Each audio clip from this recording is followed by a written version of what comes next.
guys, I don't know about you, but I've had enough of Taylor Swift. You know? You guys agree with me? Come on, Taylor Swift, Rosalind. We are never, ever, ever, ever getting out of junior high school, right? Jesus Christ. You know my impersonator? You're such a little fucker. I can't believe I'll let you touch my cooter.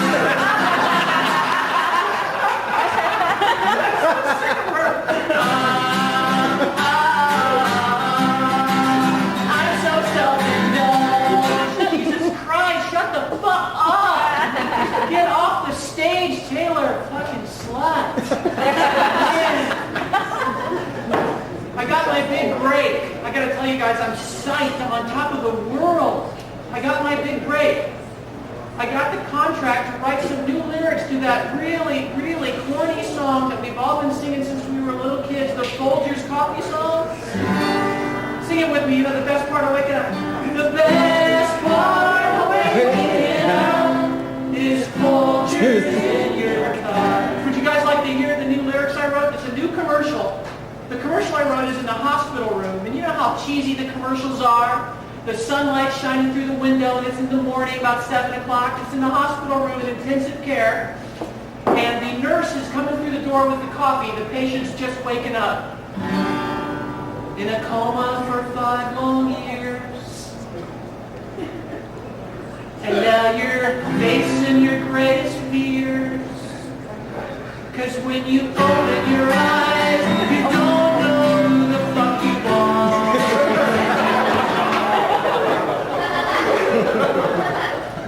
But the best part of waking up is peeing in your pants.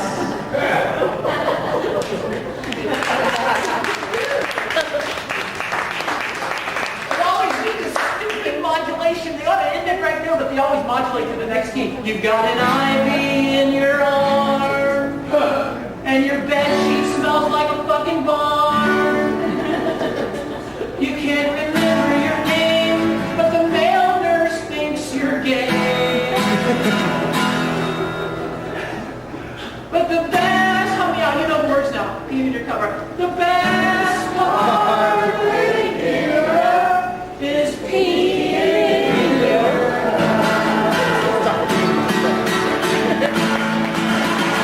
Thank you. Do I seem tall? This guy's been looking at me the whole time going, God, that's the tallest girl I've ever seen in my life. I wonder what that'd be like. Most of the time guys need scaffolding, so you gotta keep that in mind. I really like being tall. It's just a little annoying, all the people that come up to me with Sharpies going, hey, Weird Al, we love your music. Can you give it autograph? Hey, ladies, you know how most tall girls, their height's in their legs? I know God has to be a comedian like me. I know where I get it from. Because God made me with all my height and my Adam's apple right here. Look at that right here. God, you're too talented to wear glue. I chew a lot of gum. Not so much for me as it is for the guys. If they were to try to climb up and kiss me. I mean, it's hard. They have to climb the mountain first here. To get up and kiss me, it keeps their ears from popping. So, I want to go into your head. Yep. See me after the show, okay?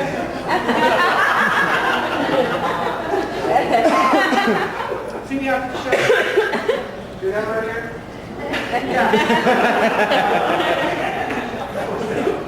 And for the girls, I usually tear out half a piece for the girls, because you only have to climb up half as far, right?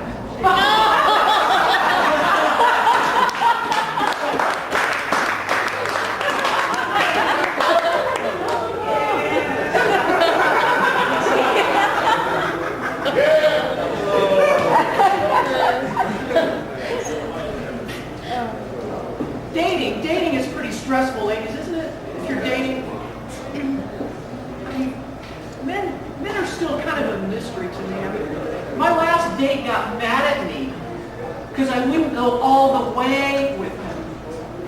Can you believe that? It was our first freaking date. Guys, does that mean anything anymore on the first date? I mean, is my pussy got to be a hoagie on our first date? I'll tell you what does. I'll tell you what does mean something. He took me out to dinner to In-N-Out. I'm sorry, guys, that is not a very good foreplay restaurant. I mean, I think the name should speak for itself. In-N-Out? Are you serious? Thirdly, we ate for free because his mom works the drive-thru there. I mean, he got his triple bypass cheeseburger all the way, so what's he complaining about? You know, what a silly expression anyway, isn't it? Going all the way, like it's some long trip somewhere. Did you go all the way? No, we tried, but he kept having to stop and ask for directions. And this is the perfect case in point for the difference between the sexes. We both understand the analogy of the long trip. Well, actually, women struggle with that too, don't they? Because it's usually a very short trip.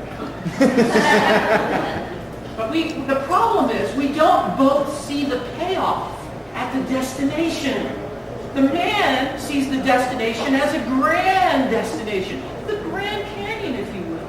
He doesn't get to go there very often. Oh, he's seen lots of pictures in porn, but that's not the same as actually being there and looking over the edge. The man is afraid when he gets inside the Grand Canyon. He'll feel small and insignificant, but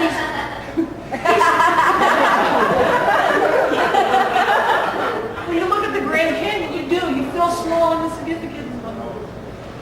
And he's, you know, there's always the chance that she'll ooh and ah anyway, right? We will. I will. And the man knows. He knows that when he gets inside the Grand Canyon, it'll be extremely mysterious. He won't begin to understand it. He's afraid he may even get lost. So what does the man do? Brave explorer that he is, he brings his REI compass watch and GPS. His manhood demands that he complete the journey and go all the way. And what is he motivated by? He can feel the payoff coming, pun intended. He can feel it coming.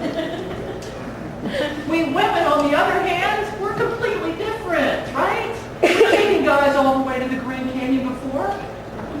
We rarely experience any kind of payoff, right? And like I said earlier, it's usually a much shorter trip than we anticipated.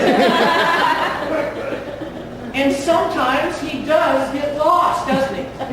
Why does he get lost? Because he took a totally different route than MapQuest recommended.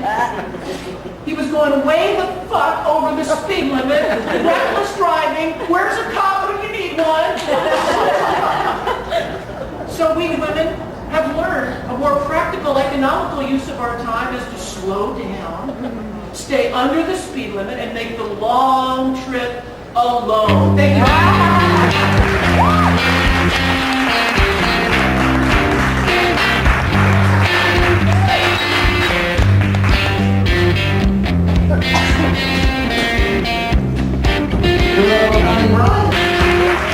I've been seeing things more clearly now. I'm so much more